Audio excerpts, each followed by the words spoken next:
Hi everybody, this is Odd Samurai, and today I'm going to be reacting to Chainsaw Man, chapter 159. But before that, we're going to talk a little bit about 158, as usual. But, guys, did you see that the cover for volume 18 has already been revealed? And it's none other than Yoshida. And I find that a little peculiar, since, you know, he was only in like 3 chapters during that part of the story. So yeah, interesting. I was expecting a Yoshida cover until we got at least uh like 5 chapters of him appearing consecutively. But no. Fujimoto decided that this was the time for Yoshida to have his cover. So I wonder, like a lot more people more capable than I are probably already have analyzed the most out of that cover. Just from like visuals and colors and symbolism with the pose and everything, but I'll look at that later. But yeah, also something that I saw that someone pointed out, all the part 2 characters in the covers for the, you know, the volume covers have all been antagonists. So yeah, it's still peculiar considering I feel like Bottom was a bigger antagonist in that bulk of chapters rather than Yoshida. But I don't know. Who knows why Fujimoto decided that this was the time for Yoshida to get his cover. But yeah, okay, so 158, we had Fami summon basically the guillotine devil, which looks like a bird, yeah, very tall bird with, yeah, I already described how it looks, we've all seen it. And it has a guillotine where like its chest would be. And then Fami commands it to kill everyone there. And he doesn't actually, which is curious. Only cuts everything that they're holding and their clothes. So, you know, the guns. And yeah, they're all like, okay, damn, we surrender. But Fami doesn't pay any attention to them and instead just commands Guillotine to kill them, to actually kill them this time. But Guillotine doesn't do that. So yeah, I wonder why. Like, is there something about this devil that makes it able to resist Fami's commands?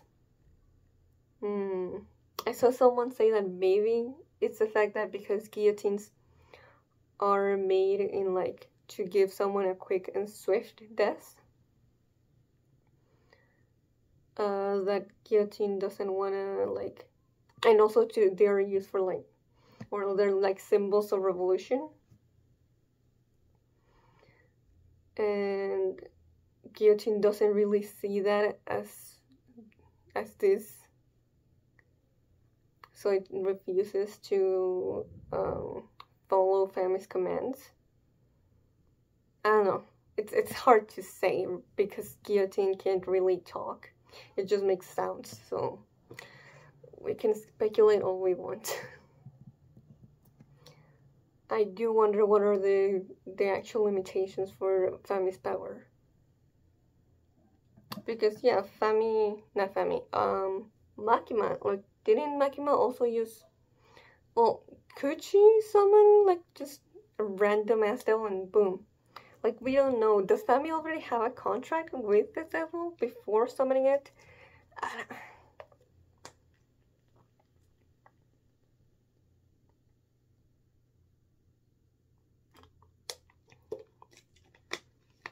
I'm guessing she doesn't need to, but because she doesn't need to make a contract before it, that's why the devil is not at their full strength. I don't know, just throwing out an idea. But that's why it's a trump card, because of the restrictions. But she's very vague about it.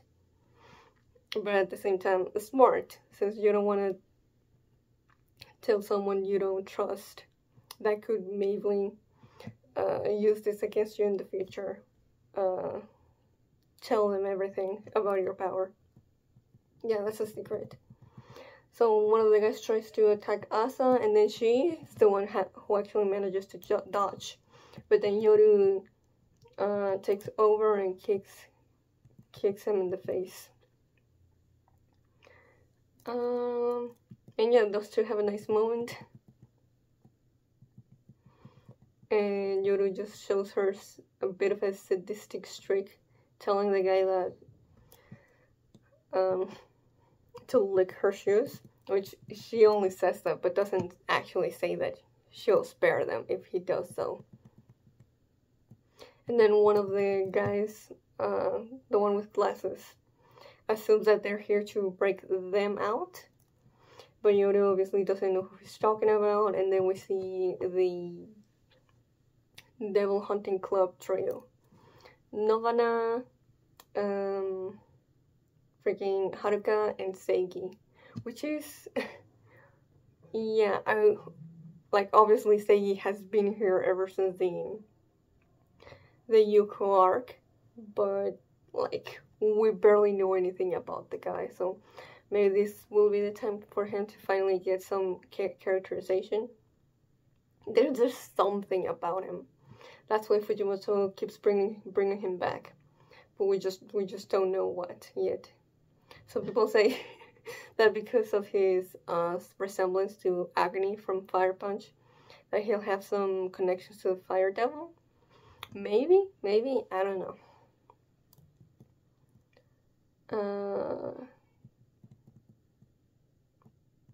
And then Haruka thinks at first that family did come to break them out, and actually is very protective of those two and tries to shield them by putting himself between them and Asa and Fami, or Yoru and Fami.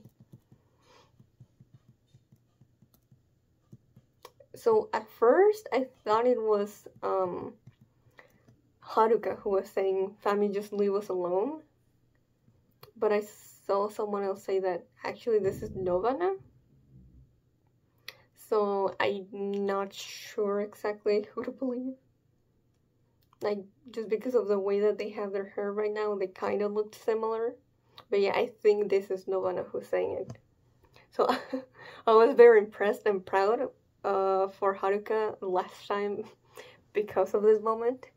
And I still am. He's still the one who is trying to protect those two.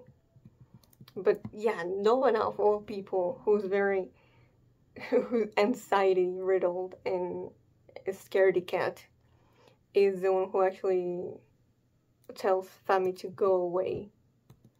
And like, this is all her fault. Like, now I'm very, very proud of Novana, actually. This is a pretty big moment for him. And I never, in a million years, I would have expected someone like him to have this big moment of courage and standing up for himself. Just because, you know, considering we've seen his... we don't know. We assume him and Kobeni are sisters. Not that Kobeni is his sister. But they could just be cousins or some other kind of relative. But yeah, I don't really see Kobeni actually doing something like this. So yeah, that's why it's surprising. So that's a good way to really differentiate their characters, even though they have already shown some differences. But yeah, poor kid. Families, lives, everything, or country, you ruined everything. Yeah, if considering this is Novana and him saying families, that's very notable, since we know at least that the Higashiyama parents that Kobeni had are pretty shitty. So maybe with families, maybe he's referring to siblings. I would hope so. And then the next thing we knew, we were the most wanted terrorists. Yeah, they were really promised all this kinds of empty and fake stuff. So really, yeah, family is definitely like 99% at fault. And also, yeah, no one is also the one who says, I made up my mind, I'm done following orders. Right? Or maybe that's Haruka. It's hard to tell, okay? Because right now, the way that their hair is down, they look similar. But I think the one in the page after this is Haruka. Since Asa is the one, just the way that the paneling is done, and Asa says we're here for Chainsaw Man, it would be weird if the one saying for Chainsaw Man is not Haruka, with everything that we know about him.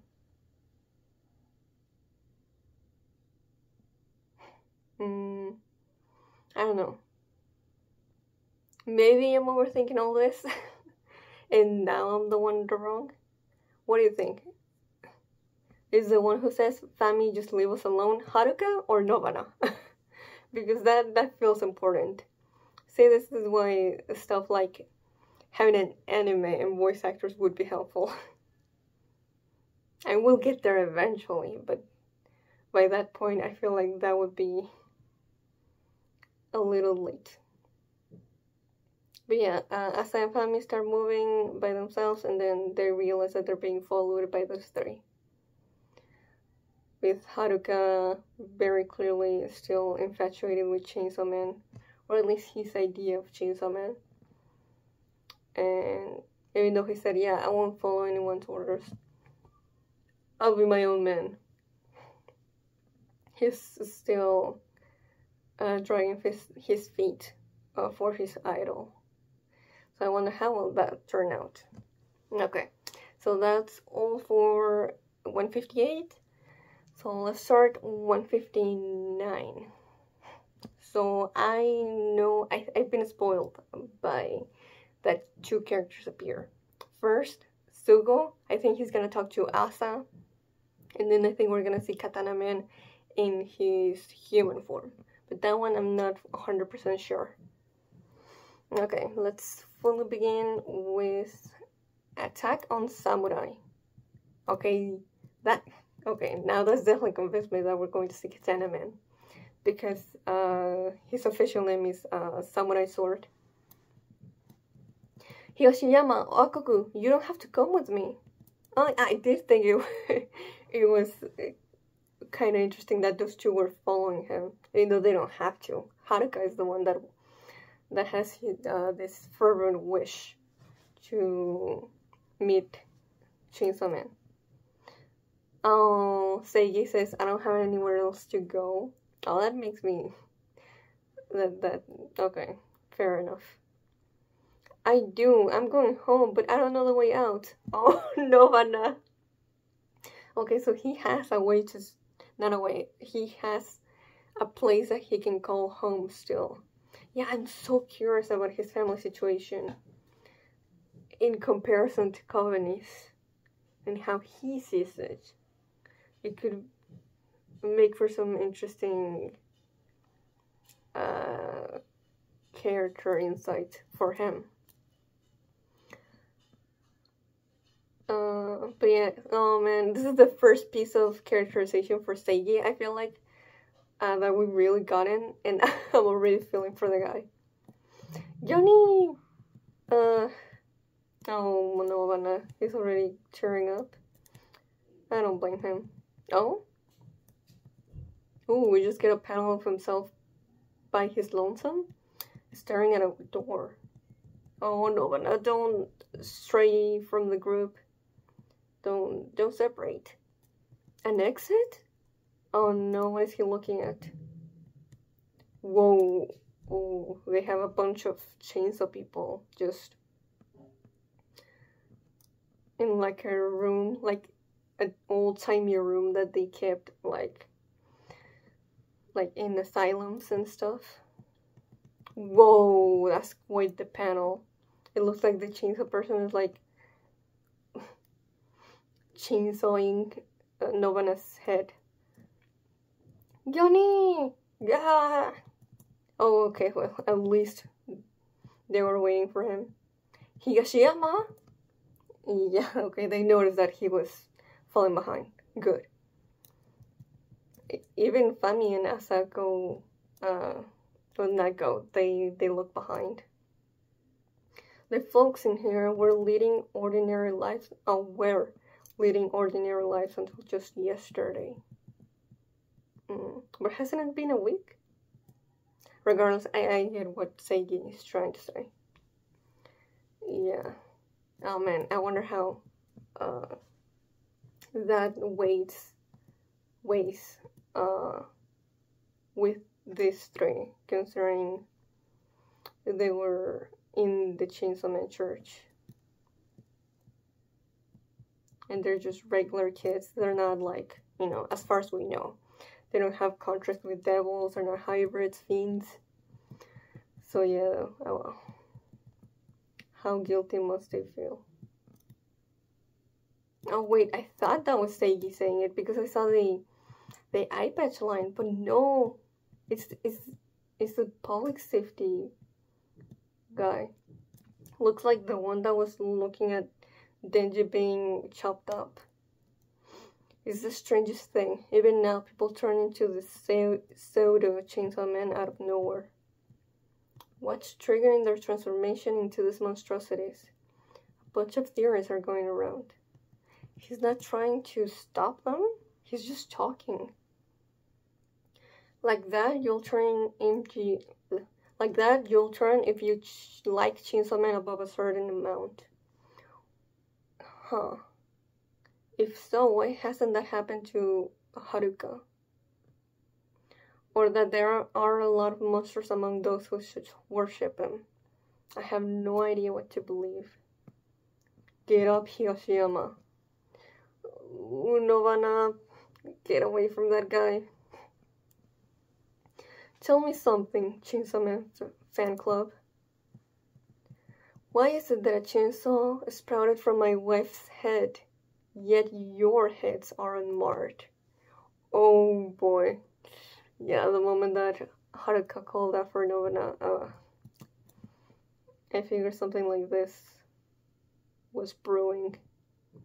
But oh man, the way that he's basically touching that chainsaw person's hand, like through the glass, I'm guessing that could be his wife.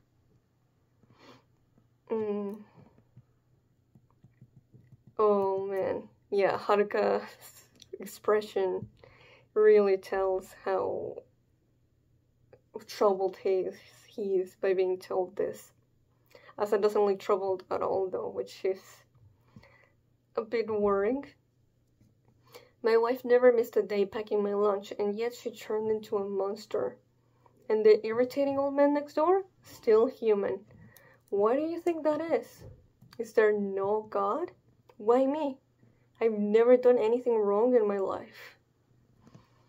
I don't know. That you don't seem very self-aware, Mr. Public Safety. I doubt you're perfect. No one is still frozen, laying on the floor. Higashiyama! Yo, the look of like in Asa's eyes. Not even once? Oh, so that's what she focused on from everything that he said.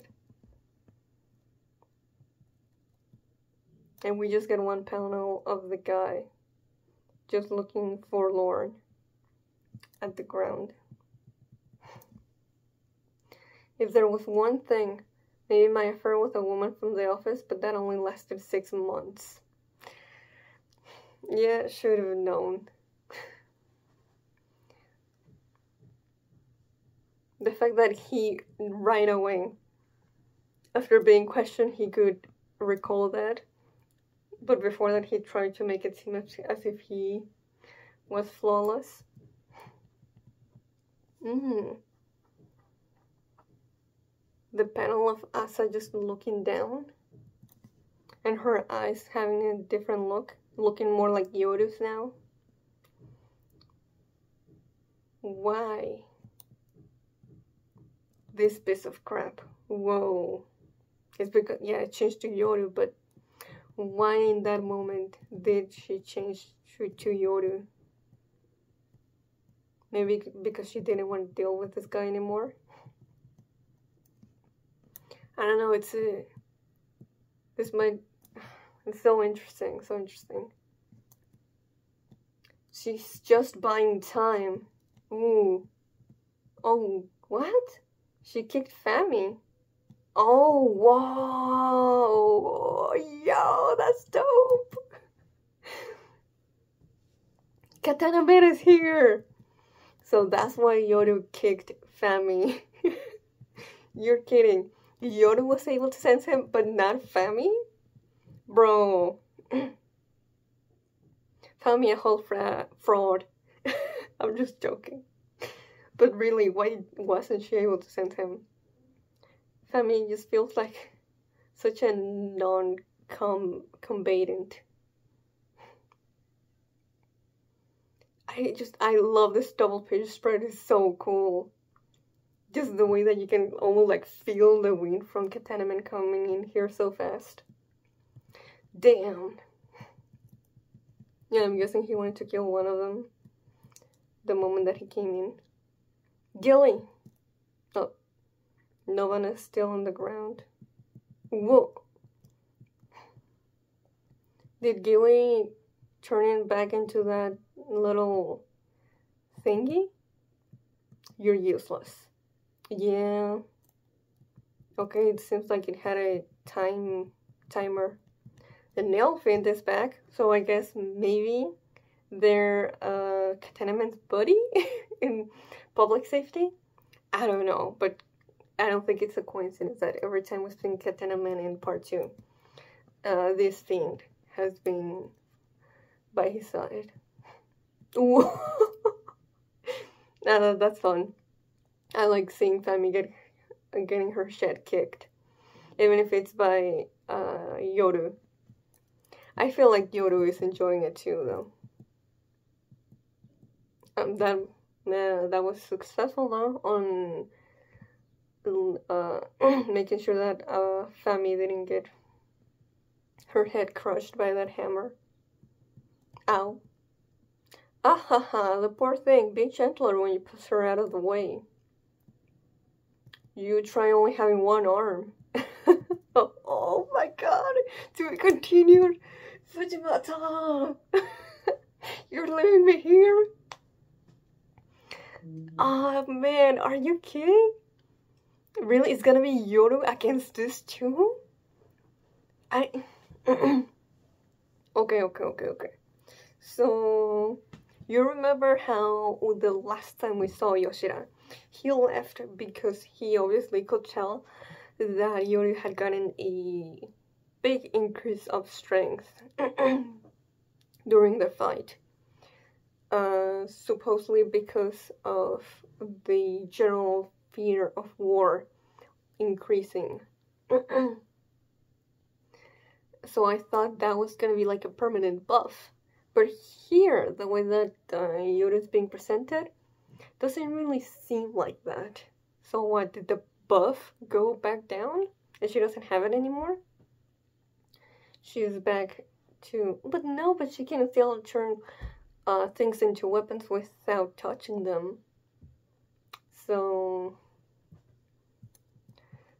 maybe she's like holding back in her physical strength. Obviously against Fami she is, but even when she kicked that guy in 158, I feel like she could have killed him, but she didn't. So what's up with that?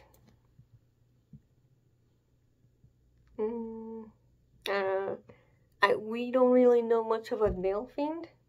We don't even know if that's actually what they are, the nail fiend. They could be like the curse fiend. or something else. But Katana Man, I don't know if Yoru / Asa would be able to defeat him the way that they are right now. So they need backup. Also, yeah, I really thought we were going to see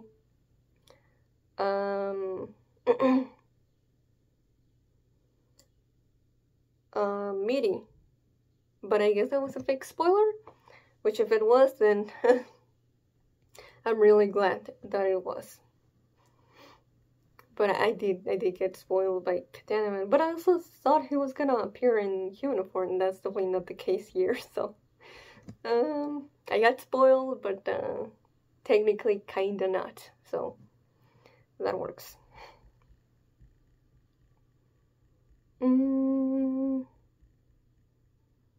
Yeah, I don't know how else to talk about that scene, because I feel like as much as as hype as I am that Katana Man is back once again, I had already been missing him.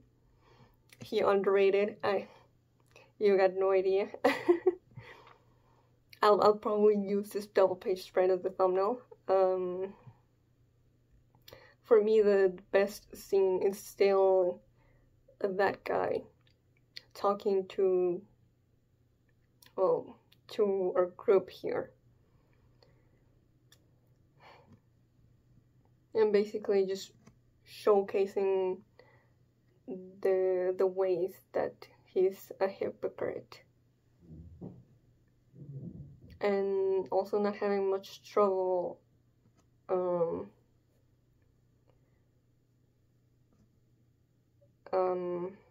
like recognizing it and admitting it. Although there is a pause before he says it. Like, is there something with like Asa maybe seeing a little bit of herself in him? At least before she asks, not even once. Because I feel like sometimes Asa can also be a little bit guilty of that. Like, granted, a lot of things, like, obviously, how can you blame her for that? Like, for example, like, with the cat, I think his name was Crambon. Like, if she hadn't saved the cat, then maybe her mom wouldn't have had to sacrifice herself for Asa. But, like, yeah, that's just something really unfortunate. Obviously, she's not at fault for her mom dying. Her mom chose to die for her. But that's like one thing that Asa would probably look at being like, yeah, I've done wrong things in the past. While also trying to convince herself that it's everyone else's fault for not wanting to be her friend. I don't know, maybe I'm completely wrong, but I just wanted to try and figure out what it is that was so captivating about this moment. And once the eye patch guy admits to actually having done something wrong, and also being something wrong that directly affected his wife, Asa changes to Yoru. But yeah, I'm really fascinated by the expressions that both Asa and Yoru do before he answers.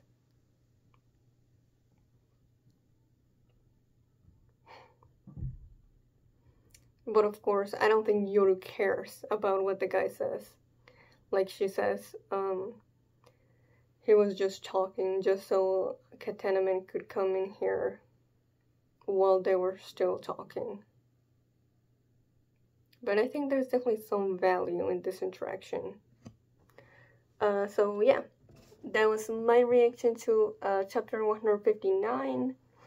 I'm really excited for how 160 will turn out. It's been a while since we've had a proper fight. So yeah, let's see how Asari and Yoru do against these two. Since I doubt the devil hunting club trio can do much, and it seems like Fami is